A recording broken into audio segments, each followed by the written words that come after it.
ದೇವರನ್ನು ನಾವು ವಿಶ್ವಾಸಿಗಳಾಗಿ ದೇವರ ಸಮ್ಮುಖದಲ್ಲೇ ಯಾವ ತಪ್ಪು ಅಪರಾಧ ದೋಷವಿಲ್ಲದೆ ನಿಂತುಕೊಳ್ಳಲಿಕ್ಕೆ ಮನುಷ್ಯರಿಂದ ಸಾಧ್ಯವಿಲ್ಲ.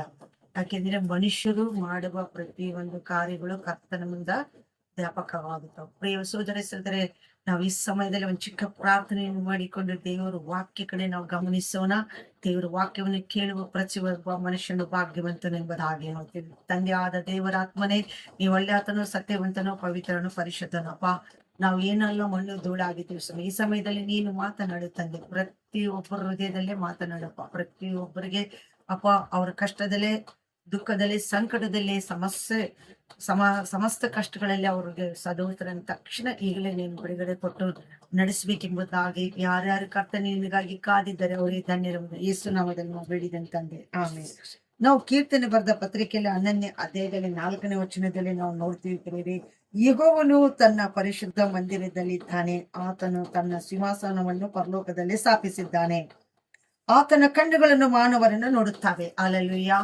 ಪ್ರಿಯ ಸೋದರರೇ, ನಾವು ಇಲ್ಲಿ ನೋಡ್ತಾ ಇದ್ದೀವಿ, ಕರ್ತನಾದ ದೇವರ ವಚನ ಏನ್ ಹೇಳುತ್ತಂತಂದ್ರೆ, ಆತನು ನಮಗೆ ದೇವರು ಪರಿಶುದ್ಧ ಮಂದಿರದಲ್ಲಿ ಇದ್ದಾನೆ. ಅದು ಎಲ್ಲಿದೆ ಆ ಮಂದಿರವಂತ ಪರಲೋಕದಲ್ಲಿ ಸ್ಥಾಪಿಸಲ್ಪಟ್ಟಿದೆ. ಪ್ರಿಯ ಸೋದರರೇ, ಈ ಭೂಲೋಕದಲ್ಲಿ ನಾವು ಯಾವ ಸ್ಥಳ ಪರಿಶುದ್ಧಿಲ್ಲ, ನಾವು ಪರಿಶುದ್ಧರಿಲ್ಲ. ಯಾವ ಸ್ಥಳದಲ್ಲಿ ದೇವರನ್ನ ಮಹಿಮೆ ನಾವು ಕಾಣ್ಲಿಕ್ಕೆ ಸಾಧ್ಯ ಇಲ್ಲ. ಆದ್ರೆ ದೇವರ ವಾಕ್ಯದಲ್ಲೇ ಆ ಮಹಿಮೆಯನ್ನು ನಾವು ಕಾಣ್ಲಿಕ್ಕೆ ಸಾಧ್ಯ. ಅದಕ್ಕಾಗಿ ಇಲ್ಲಿ ಕೀರ್ತನೆಗಾರನಾಗಿರುವ ದಾವೀದನು ಬರೀತಾನೆ, ಏನಂತ ಹೇಳ್ತಾನೆ ಅಂದ್ರೆ, ನಾನು ಯೆಹೋವನು ನನ್ನ ಪರಿಶುದ್ಧ ಮಂದಿರದಲ್ಲಿ ಇದ್ದಾನೆ, ಆತನು ತನ್ನ ಸಿಂಹಾಸನ ಪರಲೋಕದಲ್ಲಿ ಸ್ಥಾಪಿಸಿದ್ದೇನೆ, ಆತನ ಕಣ್ಣುಗಳನ್ನು ಮಾನವರನ್ನು ನೋಡುತ್ತಾಯೋ. ಅಲ್ಲೆಲೂಯಾ. ಪರಲೋಕದಲ್ಲಿ ಇರುವಂತ ದೇವರು ಆಕಾಶವನ್ನು ಬಾಗಿ ಭೂಮಿಯಲ್ಲಿ ಮನುಷ್ಯರನ್ನು ದಿಟ್ಟಿಸಿ ನೋಡ್ತಾ ಇದ್ದಾನೆ. ಒಬ್ಬರಾದ್ರೂ ಒಳ್ಳೆಯವರಿದ್ದಾರ, ನೀತಿವಂತರಿದ್ದಾರ, ಭಯಭಕ್ತಿಗಳವರಿದ್ದಾರ, ನಂಬಿಗಸ್ತಕರಿದ್ದಾರ, ನನ್ನನ್ನು ಹುಡುಕೋರಿದ್ದಾರ, ನನ್ನ ಹಿಂಬಾಲಿಸೋರಿದ್ದಾರೆ, ನನ್ನ ಬಳಿಗೆ ದಾಹದಿಂದ ಬರುವವರಿದ್ದಾರೆ.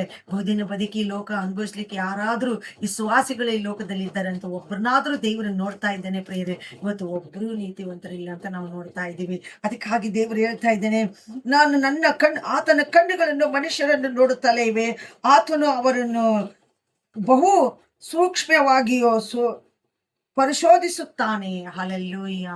ಸೂಕ್ಷ್ಮೆಯಾಗಿ, ಬಹು ಸೂಕ್ಷ್ಮವಾಗಿ ಮನುಷ್ಯನನ್ನು ಪರೀಕ್ಷೆ ಮಾಡುವಂತ ದೇವರಾಗಿದೆ. ಬಹು ಸೂಕ್ಷ್ಮವಾಗಿ ಮನುಷ್ಯನನ್ನು ಪರೀಕ್ಷೆ ಮಾಡೋನಾಗಿದ್ದಾನೆ. ನಾವು ನೋಡ್ತೀವಿ ಪ್ರಿಯರೇ, ಅದೇ ಒಂದು 13ನೇ ಅಧ್ಯಾಯ, ಕೀರ್ತನೆ ಬಂದು 14ನೇ ಅಧ್ಯಾಯದಲ್ಲಿ ನಾವು ನೋಡ್ತಾ ಇದ್ದೀವಿ. 2ನೇ ವಚನದಲ್ಲೇ ನಾವು ನೋಡ್ತಾ ಇದ್ದೀವಿ ಪ್ರಿಯರೇ, ಏನಂತಂದ್ರೆ, ಮನುಷ್ಯರಲ್ಲಿಯೂ ತನ್ನ ಸನ್ನಿಧಾನವನ್ನು ಅಪೇಕ್ಷಿಸುವ ಬುದ್ಧಿವಂತವನು ಇದ್ದಾನೋ. ಅಲ್ಲಲ್ಲಿಲ್ಲ, ದೇವರ ಸನ್ನಿಧಾನವನ್ನು ಆಶ್ರಯಿಸುವವನು ಒಬ್ಬನಾದ್ರೂ ಕೂಡ ನೀತಿವಂತವನು ಇದ್ದಾನಾ, ಭಕ್ತಿ ಭಯವುಳ್ಳವನು ಇದ್ದಾನಾ, ವಿಶ್ವಾಸಿ ಉಳ್ಳವನು ಇದ್ದಾನಾ ಎಂಬುದಾಗಿ ದೇವರು ನೋಡ್ತಾ ಇದ್ದಾನೆ. ಇಲ್ಲಿ ಹೇಳ್ತಾ ಇದ್ದಾನೆ, ಮನುಷ್ಯರಲ್ಲಿ ತನ್ನ ಸನ್ನಿಧಾನವನ್ನು ಅಪೇಕ್ಷಿಸುವವರು ಒಬ್ಬ ಬುದ್ಧಿವಂತವನು ಇದ್ದಾನ ಎಂಬುದಾಗಿ. ಅಲ್ಲೆಲೂಯಾ. ಇವತ್ತು ದೇವರನ್ನು ಹುಡುಕೋರಿಲ್ಲ, ದೇವರಲ್ಲಿ ಕಾಲ ಕಳೆಯರಿಲ್ಲ, ದೇವರ ಶಬ್ದಕ್ಕೆ ಕೀಳು, ದೇವರಿಗೆ ಭಯಭಕ್ತಿ ನಡೆಯಲು ದೇವರು ನಮಗೆ ಎಷ್ಟು ಸುಂದರವಾದ ದೇಹವನ್ನು ಕೊಟ್ಟಿದ್ದಾನೆ, ಎಷ್ಟು ಸುಂದರವಾದ ಉಸಿರು ಕೊಟ್ಟಿದ್ದಾನೆ, ಎಷ್ಟು ಬುದ್ಧಿ ಧ್ಯಾನ ತಿಳುವಳಿಕೆ ಕೊಟ್ಟಿದ್ದಾನೆ.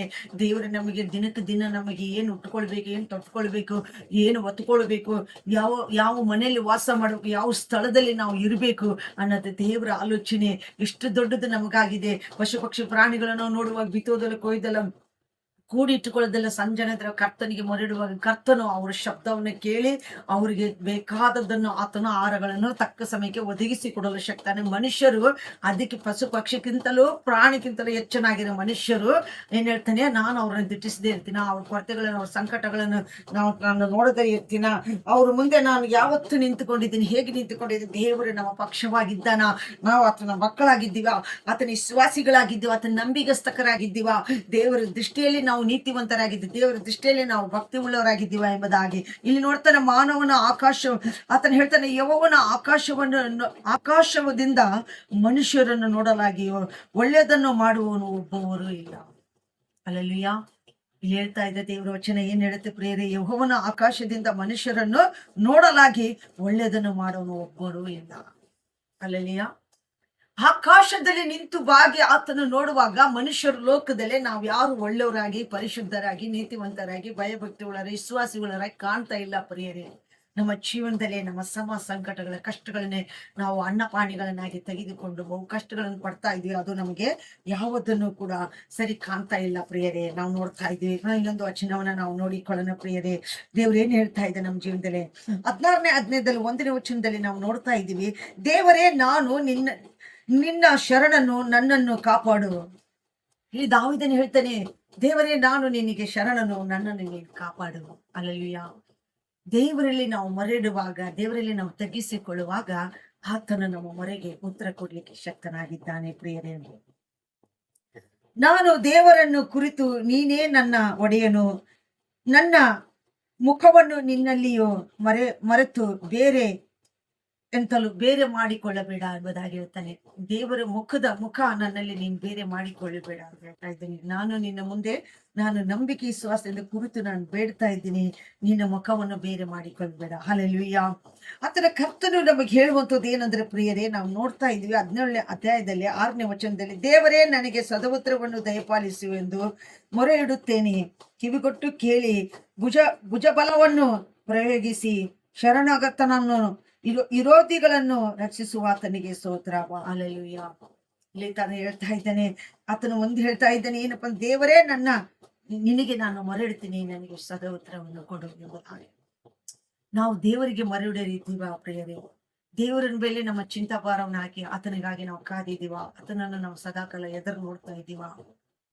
ನಮಗ್ ದಿನ ಬೆಳಗ್ಗೆ ಕಷ್ಟಗಳು ನಮ್ಮಲ್ಲಿ ಇದ್ದೇ ಇರ್ತಾವ. ಆದ್ರೂ ಕೂಡ ಅದರಿಂದ ಪರಿಹಾರ ಹೊಂದಿಕೊಳ್ಳೋಕೆ ದೇವರು ನಮ್ಮ ಪಕ್ಷವಾಗಿರ್ಬೇಕು. ದೇವರು ನಮಗೆ ಸಹಾಯಕನಾಗಿರ್ಬೇಕು ಪ್ರಿಯರೇ. ಆತನ ನಮಗೆ ಭುಜಬಲವಾಗಿರ್ಬೇಕು.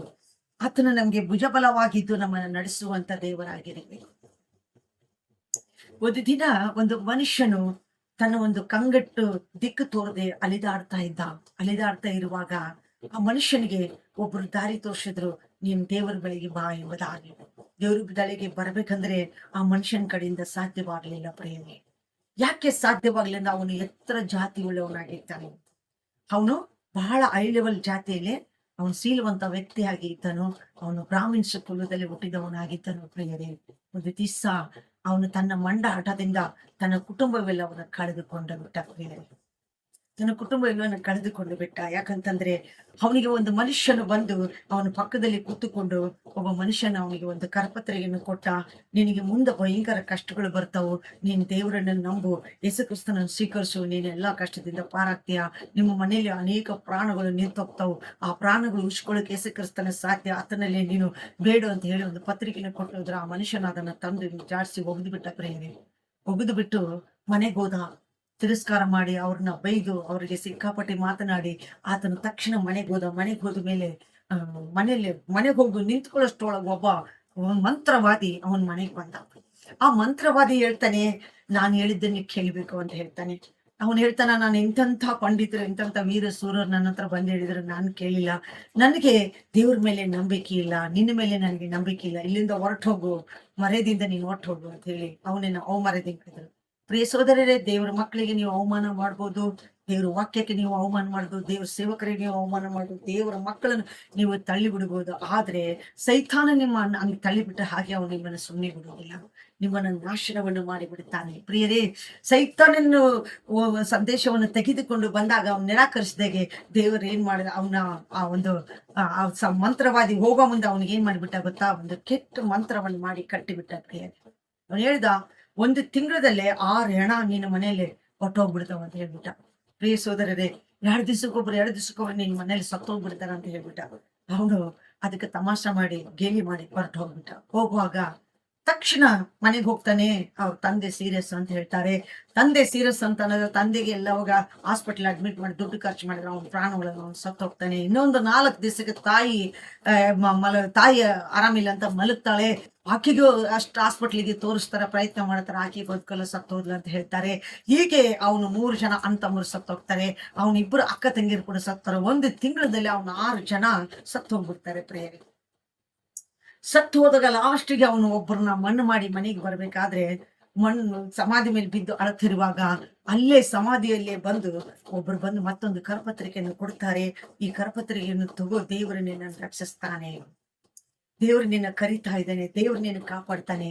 ಅವನು ಹೇಳಿದ ಎಲ್ಲಾರನ್ನ ಕಳ್ಕೊಂಡ್ಮೇಲೆ ನಾನು ಉಳಿದ ಏನ್ ಪ್ರಯೋಜನ, ನಾನು ಸಾಯದ ಮೇಲೆ ಎಂಬುದಾಗಿ ಅವನು ಬಂದಂತ ಎಲ್ಲಾ ಜನಗಳನ್ನ ಕರ್ಕೊಂಡು ಬಸ್ಸಲ್ಲಿ ಹತ್ತಿಸ್ಕೊಂಡು ಹೋಗ್ತಾರೆ. ಅಲ್ಲಿ ಕೂಡ ಒಬ್ಬೊಬ್ಬ ಸೇವಕನು ಬಂದು ಪಕ್ಕದಲ್ಲಿ ಕುಂದಿರ್ತಾನೆ. ಕುಂತ ಹೇಳ್ತಾನೆ, ಯೇಸು ಕ್ರಿಸ್ತನ ಸ್ವೀಕಾರ ಮಾಡಿಕೋ, ನೀನು ಸತ್ರು ಬದುಕುತ್ತೀಯಾ, ನಿನ್ ಜೀವನ ಪಾವನ ಆಗುತ್ತೆ, ಕರ್ತನು ನಿನ್ಗೆ ಮತ್ತೆ ನಿನ್ನ ಸಂತವನ್ನು ಹೆಚ್ಚಿಸ್ತಾನ ಅಂತ ಹೇಳ್ತಾರೆ. ಹೇಳುವಾಗ ಒಂದು ಬೈಬಲ್ ಕೈಯಲ್ಲಿ ಕೊಡ್ತಾರ. ಆ ಬೈಬಲ್ ಜಾಡಿಸಿ ಒಂದು ಡ್ರೈವರ್ನ ಕಾಲಲ್ಲಿ ಒಗದ್ ಬಿಡ್ತಾನೆ ಪ್ರಿಯರೇ. ಒಗದ ತಕ್ಷಣ ಆ ಡ್ರೈವರ್ ಏನ್ ಮಾಡ್ತಾನೆ, ಮುಸ್ಲಿಮ್ಸ್ ಅವನಾಗಿರ್ತಾನೆ. ಅವನಿಗೆ ಒಂದು ಕುರಾನ್ ಮೇಲೆ ಬೈಬಲ್ ಒಂದು ಗೌರವ ಇರುತ್ತೆ. ಅವನು ಸಿಕ್ಕಾಪಟ್ಟೆ ಅವನಿಗೆ ಬೈತಾನ. ಮರದಿಂದ ಆ ಬೈಬಲ್ ಅನ್ನು ತೆಗೆದುಕೊಂಡು ಹೋಗು ಅಂತೇಳಿ ಅವ್ನು ದೌರ್ಜನ್ಯ ಮಾಡ್ತಾನೆ. ಆ ಬೈಬಲ್ ತೆಗೆದುಕೊಂಡು ಹೋಗಿ ಒಂದು ಟೇಬಲ್ ಮೇಲೆ ಒಗದ್ ಬಿಡ್ತಾನೆ. ಇಡೀ ರಾತ್ರಿ ಅಳ್ತಾನೆ ತುಂಬಾ ಹತ್ಕೊಳ್ತಾನೆ ಪ್ರಿಯರೇ. ಹತ್ಕೊಂಡು ಲಾಸ್ಟ್ಗೆ ಆ ಬೈಬಲ್ ಹೋಗಿ ನೋಡ್ತಾನೆ. ಆ ಬೈಬಲ್ ಆ ಟೇಬಲ್ ಮೇಲೆ ಹೊಳಿತಾ ಇರುತ್ತೆ, ಬಂಗಾರ ತರ ಹೊಳಿತಾ ಇರುತ್ತೆ. ಆ ಟೇಬಲ್ ಮೇಲೆ ಆಗಿರೋ ಬೈಬಲ್ ತೆಗೆದುಕೊಳ್ತಾನೆ. ತುಂಬಾ ಹತ್ಕೊಂಡು ಆ ಬೈಬಲ್ ತೆಗೆದು ಹಿಂಗ್ ಓದ್ತಾನೆ. ಓದುವಾಗ ಆ ಒಂದು ವಚನ ಬರುತ್ತೆ, ನಾನೇ ಆದಿ ಅಂತ್ಯ ಪ್ರಾರಂಭ ಯುಗದ ಸಮತ್ಯ ಆಗಿದ್ದೀನಿ, ನನ್ನ ನಂಬುವನು ಸತ್ತರೂ ಬದುಕುತ್ತಾನೆ, ಅವನು ನಿತ್ಯ ಜೀವ ಹೊಂದುತ್ತಾನೆ ಅಂತ. ಪ್ರಿಯ ಸೋದರಿಯರ, ಆ ವಚನ ಓದಿದ ತಕ್ಷಣ ಅವನಿಗೆ ನಂಬಿಕೆ ಬರುತ್ತೆ. ಅವನ್ ದೇವ್ರ ಮುಂದೆ ಅಳುತ್ತಾನೆ, ಕ್ಷಮಾಪಣೆ ಕೇಳ್ತಾನೆ. ಅವ್ನು ಮಲ್ಕೊಂಡ್ಬಿಡ್ತಾನೆ ಪ್ರಿಯರು. 3 ದಿವಸ ಹಗಲು ರಾತ್ರಿ ಮಲಗಿದ ಸ್ಥಳದಲ್ಲಿ ಮಲಗಿ ಬಿಡ್ತಾನೆ. 6 ತಿಂಗಳು ಅವ್ನು ನಿದ್ದೆ ಮಾಡಿರಲ್ಲ. 6 ತಿಂಗಳು 3 ದಿವಸದಲ್ಲಿ ಅವ್ನು ನಿದ್ದೆ ಮಾಡಿ ಎದ್ದೇಳ್ತಾನೆ. ಎದ್ದು ಸತ್ಯವೇದ ಸ್ವೀಕಾರ ಮಾಡ್ತಾನೆ. ಆತನ ನಂಬುತ್ತಾನೆ. ದೇವರು ಸೇವೆ ಮಾಡ್ತಾ ಹೊರಡ್ತಾನೆ ಪ್ರಿಯರೇ. ಹೋಗ್ತಾ ಇರುವಾಗ್ಲೇ ಅವನಿಗೆ ಒಂದು ಹುಡುಗಿ ಪರಿಚಯ ಆಗುತ್ತೆ. ಆ ಹುಡುಗಿ ಯಾರು ಬೇರೆಲ್ಲ, ಒಂದು ರೀತಿಯಲ್ಲಿ ಪಾಪಕ್ಕೆ ಸಿಕ್ಕಾಕೊಂಡಿರುವಂತ ಹುಡುಗಿ, ಒಂಥರ ವ್ಯಭಿಚಾರಕ್ಕೆ ಸಿಕ್ಕಾಕೊಂಡಂತ ಹುಡುಗಿ. ಆ ಹುಡುಗಿ ಮುಖ ಭೇಟಿ ಆಗ್ತಾಳೆ. ಅದು ಯಾರು ಬಂದು ಪರಿಚಯ ಮಾಡಿ ಕೊಡ್ತಾರೆ, ಈ ಮಗಳು ದೇವ್ರ ಕಡೆ ತಿರ್ಕೊಂಡು ಆತ್ಮಿಕವಾಗಿದ್ದಾಳೆ, ಇವ್ರು ನಾವು ಮದುವೆ ಮಾಡ್ಕೊ ಎಂಬುದ. ಎಲ್ಲರೂ ಅವನಿಗೆ ಅಸಹ್ಯ ಪಡಿಸ್ತಾರೆ, ಗೇಲಿ ಮಾಡ್ತಾರ. ಒಬ್ಬಳ ಕೆಟ್ಟ ಹಿಂಸನನ್ನು ಇವನು ಇಷ್ಟಪಡ್ತಾ ಇದ್ದಾನೆ ನನಗೆ ಅಂತ. ಆದ್ರೆ ದೇವರನ್ನು ಕೇಳ್ತಾನೆ, ಸ್ವಾಮಿ ನಾನು ಏನ್ ಮಾಡ್ಬೇಕಂತ. ದೇವ್ರು ಹೇಳ್ತಾನೆ, ಅದೇ ಹುಡುಗಿ ನೀನು ಮದುವೆ ಮಾಡಿ. ಪ್ರಿಯ ಸೋದರಿ, ಆ ಹುಡುಗಿಯನ್ನು ಮದುವೆ ಮಾಡ್ಕೊತಾನೆ. 2 ಮಕ್ಕಳಾಗುತ್ತೆ. ಒಂದು ದಿವಸ ಅಪ್ಪಿ ತಪ್ಪಿ ಆಕೆ ವ್ಯಭಿಚಾರ ಮಾಡಿದ ಸ್ಥಳದಲ್ಲಿ ತನ್ನ ಹೆಂಡತಿಯನ್ನು ಕರೆದುಕೊಂಡು ಹೋಗ್ತಾನೆ. ಅಲ್ಲಿರುವಂತ ಅನೇಕರು ಆಕೆ ಜೊತೆಗೆ ವ್ಯಭಿಚಾರ ಮಾಡಿದಂತ ಹುಡುಗರು ಬಂದು ಅವನನ್ನು ಅಸಹ್ಯ ಪಡಿಸ್ತಾರೆ, ಗೇಲಿ ಮಾಡ್ತಾರೆ, ಅವನನ್ನು ಹೊಡಿತಾರೆ, ಅವನು ಉಗಿತಾರೆ, ಅವನಿಗೆ ಆಡ್ಕೊಳ್ತಾರೆ. ಅಸಹ್ಯ ಮಾಡಿದ ಬಹಳ ಕೆಟ್ಟ ಅವನಿಗೆ ಅನಿಸುತ್ತೆ. ದೇವರ ಅವಾಗ ಒಂದು ಮಾತು ಹೇಳ್ತಾನೆ. ಆ ವ್ಯಕ್ತಿ ಒಂದು ಮಾತು ಹೇಳ್ತಾನೆ, ತಳ ಕುಸೆ ಬೀಳ್ತಾನೆ, ಅಳ್ತಾನೆ, ದೇವ್ರೇ ನಾನು ಇರೋದಕ್ಕಿಂತ ಸತ್ತು ಹೋಗಿದ್ರೆ ಎಷ್ಟೋ ಮೇಲಾಗಿತ್ತಲ್ಲ, ನಾನು ಯಾಕೆ ಬದುಕಿರ್ಬೇಕು, ಇಂಥ ಒಂದು ಶಬ್ದ ಕೇಳಕ್ಕೆ ನಾನು ಬದುಕಿದ್ದೀನ, ನನಗೆ ಸಾವಾದ್ರೂ ನೀನು ಯಾಕೆ ಕೊಡ್ಲಿಲ್ಲ ಅಂತಾನೆ. ಆಗ ದೇವ್ರ ಅವನ ಜೊತೆಗೆ ಮಾತಾಡ್ತಾನೆ, ನಿನ್ನ ಹೆಂಡತಿ ಮಕ್ಕಳನ್ನು ಕರ್ಕೊಂಡು ನೀನು ಮುಂದಕ್ಕೆ ಹೋಗು ಅಂತ ಹೇಳ್ತಾನೆ. ಅವ್ನ ಹೆಂಡತಿ ಮಕ್ಕಳು ಕರ್ಕೊಂಡು ಮುಂದಕ್ಕೆ ಹೋಗ್ತಾನೆ. ಪ್ರಿಯರೇ, 4 ಹೆಜ್ಜೆ ಅವನು ಮುಂದಕ್ಕೆ ಹೋಗಿರಲ್ಲ, ಮುಂದಕ್ಕೆ ಹೋಗ್ತಾನೆ. ಒಬ್ಬ ಪೊಲೀಸ್ ಬರ್ತಾನೆ, ಒಂದು ಲಾಠಿ ತಗೊಳ್ತಾನೆ. ಒಂದ್ 8 ಜನಕ್ಕೆ ಹೊಡಿತಾನೆ ಪ್ರಿಯರೇ. ಒಂದೇಟು ಸುಮ್ಮನೆ ಹಿಂಗ್ ಹೊಡಿತಾನೆ. ಆ 8 ಜನ ಒಂದೇಟಿಗೆ ಅವ್ರು ಸತ್ತು ಹೋಗ್ಬಿಡ್ತಾರೆ. ಸೊ ಆಗ ದೇವ್ರು ಹೇಳ್ತಾರೆ, ತಿರುಗಿ ನೋಡದಂತೆ ಓಡಿ ಹೋಗು. ಅಲ್ಲೆಲೂಯಾ. ಪ್ರಿಯ ಸೋದರಿ, ನಮ್ಮ ಶತ್ರುಗಳು ನಮ್ಗೆ ಯಾವ ರೀತಿ ಕೆಟ್ಟವರಾಗಿರ್ತಾರೆ, ನಮ್ಮನ್ನು ತುಳಿಯೋರಾಗಿರ್ತಾರೆ, ನಮ್ಮನ್ನು ದೇಶಿಸೋರು, ನಮ್ಮ ಹಾಗೆ ಮಾಡೋಂತಾರೆ, ನಮ್ಮ ಮನಸ್ಸು ಕೆಡಿಸೋರಾಗಿರ್ತಾರೆ. ನಮ್ಮ ನಮ್ಮ ನಮ್ಮ ಹೊಟ್ಟೆಲಿ ಹುಟ್ಟಿದ್ರೆ ನಮ್ಮ ಮಕ್ಕಳೇ ನಮ್ಮನ್ನ ಏನ್ ಮಾಡ್ತಾ ಹೋಗುತ್ತೆ, ಕಠೋರವಾಗಿ ದೇಶಿಸುವಂಥದ್ದು ನಾವು ಕಾಲವನ್ನು ನೋಡ್ತಾ ಇದೀವಿ ಪ್ರಿಯರೇ. ಆದ್ರೆ ದೇವರು, ನಾವು ಎಷ್ಟೇ ದೇವರನ್ನು ದೇಶಿಸಿದ್ರು, ದೇವ್ರಿಗಿರೋದು ನಾವು ಪಾಪ ಮಾಡಿದ್ರು, ದೇವ್ರು ನಮ್ಮನ್ನ ಯಾವಾಗ್ಲೂ ಕಠೋರವಾಗಿ ಕಾಣುದಿಲ್ಲ, ಕಠೋರವಾಗಿ ದೇಶಿಸೋದಿಲ್ಲ. ಅಂತ ಒಳ್ಳೇದ್ ಮಾಡುವ ದೇವ್ರನ್ನ ನಾವು ಬೇಡ ಅಂತ ನಿರಾಕರಿಸ್ತೀವಿ. ಒಂದು ದಿವಸ ನನ್ನ ಜೀವನದಲ್ಲಿ ಇದೇ ಘಟನೆಯನ್ನು ನಡೀತು ಪ್ರಿಯರೇ. ಒಬ್ಬ ಹುಡುಗನ ಬಂದು ನನ್ನ ಮೇಲೆ ಕಾಮ ದೃಷ್ಟಿಯಿಂದ ನೋಡುವಾಗ, ಅವನು ನನ್ಗೊಂದು ತಿಂಗಳು ಸತಾಯಿಸ್ತಾ ಇರುವಾಗ ನಾನು ಅವ್ನು ಸಡಲ ಒಂದು ಮಾತು ಹೇಳಿದೆ, ಅವ್ನು ಸಾಯಿಸಬಾರ್ದ ದೇವರೇ ಅಂತ ಒಂದು ಮಾತು ಅಂದ್ಬಿಟ್ಟೆ. ಅದೇ ದಿವಸ ಅವನನ್ನು ಸಾಯಿಸ್ಬಿಟ್ರು ದೇವರು. ಸಾಯಿಸೋದು ಇಡೀ ಜನಗಳು ಬಂದು ನನ್ನ ಹಿಡಿದು ಕೇಳಿದ್ರು, ನೀನೇ ಏನ ಮಾಡಿ ಇವನನ್ನು ಸಾಯಿ ಹೊಡೆದಿದ್ದೀಯ ಅಂತ. ಏನ್ ಮಾಡಿದ್ದೀನಿ ನಾನು? ಸೊ ನೀವು ಹಗಲು ರಾತ್ರಿ ಪ್ರಾರ್ಥನೆ ಮಾಡ್ತೀಯ, ದೇವ್ರು ನೀನ್ ಪ್ರಾರ್ಥನೆ ಕೇಳಿದಿರ್ತಾನೆ, ನೀನ್ ಪ್ರಾರ್ಥನೆ ಮೂಲಕ ಅವನನ್ನು ಸಾಯಿಸಿರ್ಬೋದಲ್ಲ ಅನ್ನೋಷ್ಟು ಮೆಟ್ಟಿಗೆ ಅನ್ಯ ಜನರು ಕಂಡಿಡಿದ್ರು ಪ್ರಿಯರೇ. ಯಾಕಂದ್ರೆ ದೇವರ ಮಕ್ಕಳು ಕಣ್ಗುಡಿ ತಾಕದೆ, ಯೆಹೋವನ ಕಣ್ಗುಡಿ ತಾಕದೆ, ದೇವ್ರು ಅವ್ರನ್ನ ಕಣ್ಗುಡಿ ತಾಕದೆ ಎಂದಿಗೂ ಕೊಡೋದಿಲ್ಲ ಪ್ರಿಯರೇ. ದಾವೀದನಿಗೆ ಎಷ್ಟೇ ಸಂಕಟ ಬಂದ್ರು, ಉರುಳು ಬಂದ್ರು, ಸಮಸ್ಯೆಗಳು ಬಂದ್ರು, ಆತನು ಯಾರ ಮುಂದೆ ಓಡಿ ಹೋಗ್ತಿರ್ಲಿಲ್ಲ. ದೇವ್ರ ಸಮ್ಮುಖದಲ್ಲಿ ಕಾಲ ಕಳೀತಾ ಇದ್ದ. ದೇವ್ರ ಮುಂದೆ ಕುತ್ಕೊಂಡು ಗೋಳಾಡಿ ಕಣ್ಣೀರಿಟ್ಟು ಬೇಡ್ತಾ ಇದ್ದ ಪ್ರಿಯರೇ. ದೇವರು ಆತನ ಮೊರೆ ಕೇಳಿ ಆತನಿಗೆ ಸದೌತವನ್ನು ಕೊಡ್ತಾ ಇದ್ದ. ಆತನ ಹೇಳ್ತಾ ಇದ್ದಾನೆ, ನಾವು ನೋಡುವಾಗ 18ನೇ ಅಧ್ಯಾಯದಲ್ಲಿ 1ನೇ ವಚನದಲ್ಲಿ, ನಾನು ಬಲವಾಗಿಯೋ ದೇವರನ್ನೇ, ನೀನೇ ನಿನ್ನಲ್ಲಿಯೋ ನಾನು ಮಮತೆ ಇಟ್ಟಿದ್ದೇನೆ. ದೇವರೇ ನನ್ನ ಬಂಡಿಯೋ, ನನ್ನ ಕೋಟೆಯೋ, ನನ್ನ ವಿಮೋಚಕನೋ, ನನ್ನ ದೇವರು, ನನ್ನ ಆಶ್ರಯ ಗಿರಿಯೋ, ನನ್ನ ಗುರಾಣಿಯೋ, ನನ್ನ ರಕ್ಷಕನೋ, ನನ್ನ ರಕ್ಷಣೆ ಕಂಬು ಆಗಿದ್ದ, ನನ್ನ ಆಗಿದ್ದಾನೆ ಅಂತ ಹೇಳಿ. ನೋಡಿ ಪ್ರಿಯರೇ, ಆತನು ಹೇಳ್ತಾನೆ, ದಾವೀದನು ಈ ರೀತಿಯಾಗಿ ದೇವರನ್ನು ಹೊಗಳ್ತಾನೆ, ನೀನೇ ನನಗೆ ಬಂಡಿಯೋ, ಕೋಟೆಯೋ, ದುರ್ಗವೋ, ರಕ್ಷಣೆಯೋ, ಸತ್ಯ ಮಾರ್ಗವೋ ನೀನೇ ಆಗಿದ್ದೆ ಎಂಬುದಾಗಿ. ಪ್ರಿಯ ಸೋದರೇ, ರಕ್ಷಣೆ ಕಂಬುಗಳು ನನ್ನ ಮಾರ್ಗವಾಗಿರುವ ದೇವರೇ ಅಂತ ಹೇಳ್ತಾ ಇದ್ದಾನೆ. ಹೌದು ಪ್ರಿಯರೇ, ನಾವು ಯಾವಾಗ ಒಂದು ಗಟ್ಟಿ ವಿಶ್ವಾಸಿಗಳೇ ನಂಬಿಗಸ್ತರಾಗಿ ನಿಂತುಕೊಳ್ತೀವಿ, ಆಗ ನಮ್ಮ ಜೀವಿತದಲ್ಲೇ ದೇವರ ಅದ್ಭುತವಾಗಿ ಹೊಗಳೋ ರೀತಿಯಲ್ಲಿ ನಮ್ಮ ಸಂಗಡ ಮಾತನಾಡ್ಲಿಕ್ಕೆ ಆತನ ಶಕ್ತನಾಗಿದ್ದಾನೆ. ಆದ್ರೆ ಪ್ರಿಯರೇ, ನಾವು ನೋಡ್ತೀವಿ, ಆತನ ಒಂದು ಕೆಳಗೆ ನೋಡ್ತೀವಿ 6ನೇ ವಚನದಲ್ಲಿ, ಯೆಹೋವ ನಾನು ದೇವರಿಗೆ ಮೊರೆ ಇಟ್ಟೆನು, ನನ್ನ ಕಷ್ಟದಲ್ಲಿಯೋ ನಾನು ದೇವರಿಗೆ ಮೊರೆ ಇಟ್ಟೆನು. ನನ್ನ ಕಷ್ಟದಲ್ಲಿಯೋ ನಾನು ದೇವರಿಗೆ ಮೊರೆ ಇಟ್ಟೆನು. ನನ್ನ ದೇವರನ್ನು ನಾನು ಪ್ರಾರ್ಥಿಸಿದ್ದೆನು. ಆತನು ನನ್ನ ಮಂದಿರದಲ್ಲಿ ನನ್ನ ಶಬ್ದವನ್ನು ಕೇಳಿ ಆತನ ನನ್ನ ಕೂಗನ್ನು ಆತನ ಸನ್ನಿಧಿಗೆ ಸೇರಿ ಕೇಳಿಸಿತು. ಹಲ್ಲೆಲೂಯಾ. ಯಾವಾಗ ನಾವು ಪವಿತ್ರ ಸ್ಥಳದಲ್ಲಿ ವಿಶ್ವಾಸದಲ್ಲಿ ನಂಬಿಕೆಯಲ್ಲಿ ನಿಂತುಕೊಂಡು ದೇವರ ಮುಂದೆ ನಾವು ಕಣ್ಣು ಬಂಗಾಳಚ್ಚಿ ಬೇಡ್ತೀವೋ, ಮೊರೆ ಇಡ್ತೀವೋ, ಕಷ್ಟದಲ್ಲಿ ನಾವು ಕಣ್ಣೀರಿಡ್ತೀವೋ, ಆಗ ದೇವರು ನಮ್ಮ ರಕ್ಷಿಸ್ಲಿಕ್ಕಾಗಿ ಬರ್ತಾರೆ. ನಮ್ಮ ಕೂಗು ಕೇಳ್ತಾ ನಮ್ಗೆ ರಕ್ಷಿಸ್ತಾರೆ. ಪ್ರಿಯರೇ, ಆಶ್ರಯ ನಿಧಿಯಾಗಿದ್ದಾನೆ ದೇವರ ಪ್ರಿಯ ಸೋದರಿ ಪ್ರತಿಯೊಬ್ಬರು ಕೇಳುವಂತ ಈ ಒಂದು ವಚನವನ್ನು ಕೇಳಿದಂತ ಮಕ್ಕಳು ನಂಬಿ ವಿಶ್ವಾಸಿಗಳಾಗಿ ಬಹುದಿನ ಬದುಕಿ ಲೋಕವನ್ನು ಅನುಭವಿಸ್ರಿ. ಇಲ್ಲಾದ್ರೆ ಅನೇಕ ಸೈತಾನು ಗರ್ಜಿಸುವ ಶಿವಮೊಗ್ಗದಲ್ಲಿ ಯಾರನ್ನು ನುಂಗಲಿ ಎಂಬುದಾಗಿ ಅವನು ಸಾವನ್ನು ನಮಗೆ ತಂದು ನಿಲ್ಲುವನಾಗಿದ್ದಾನೆ. ಅನೇಕ ಸಾವು ನಾವು ನೀವು ನೋಡ್ತಾ ಇದೀವಿ. ಪ್ರಿಯರೇ, ದಯವಿಟ್ಟು ದೇವರೇ ನಮ್ಮ ಸರ್ವಶಕ್ತನಾಗಿರುವಂತ ದೇವರಾತ್ಮನೇ ಪ್ರತಿಯೊಂದು ಮಕ್ಕಳು ನಮ್ದರೆ ಎಲ್ಲಾ ಮಕ್ಕಳನ್ನು ಸೃಷ್ಟಿ ಮಾಡಿ ಭೂಮಿಗೆ ತಂದಿದ್ದೀರಿ. ಆ ಮಕ್ಕಳು ಸಂಕಟದಲ್ಲಿ ತಿಳಿದು ಮಾಡಿದ ತಪ್ಪುಗಳಲ್ಲಿ ಅವರಿಗೆ ಮನ್ನಿಸಿ ಶ್ರಮಿಸಿ ಅವ್ರ ಮೇಲೆ ನೀನು ದಯ ತೋರಿಸಿ ಅವರಿಗೆ ರಕ್ಷಣೆ ಬಾಗಿಲನ್ನು ತೆರೆಸಿ ಆಕಾಶನ ಬಾಗಿ ಅವ್ರನ್ನ ದಿಟ್ಟಿಸಿ ನೋಡಿ ಅವರನ್ನೇ ಕಾಪಾಡಿ ನಡೆಸ್ತಿ ಕರ್ತನೆ. ತಂದೆ ಮಗ ಪರಿಶುದ್ಧ ಉನ್ನತನ ಜಿರತಿ ನಮ್ದಲ್ಲಿ ಈ ಪ್ರಾರ್ಥನೆ ಬೇಡಿದ್ದೇನೆ ಒಳ್ಳೆ ತಂದೆ. ಆಮೇಲೆ